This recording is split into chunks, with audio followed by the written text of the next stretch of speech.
In 1989 I worked on a collection of poems with drawings by Colin Bassett, and produced them in a booklet called Roses and All That, which was a slightly ironic look at love.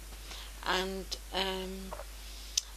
I began in the early 80s to feel out of step with the women and the marriages and the people I knew, and to know that I was taking a different path, and I felt isolated. Island. East of the river was a green island surrounded by a city.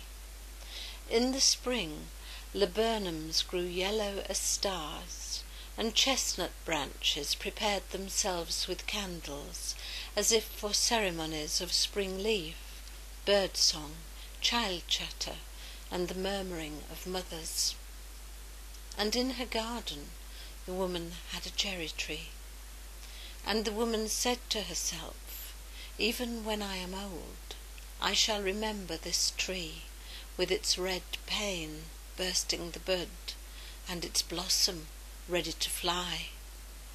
She watched the tree secretly and listened to it, and sometimes in the silence of children asleep she prayed to it, and it would speak to her with answers to which she had asked no questions, so that she would want with the wanting that prepares itself without knowing why.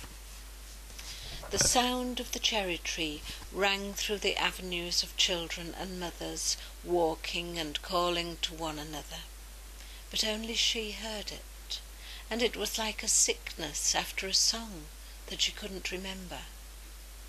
The other women looked at her and shook their heads, whilst their children watched and waited for fathers to return from the city on the evening tide. But the woman said to herself, "Even when I am old, I shall think of this tree with its knotted trunk aching and its silvery bark ready to break." And a shudder passed over the green island, and the city that lapped at the shore whispered warnings, and the pebbles, rattling for space, stifled the sound of their stirring.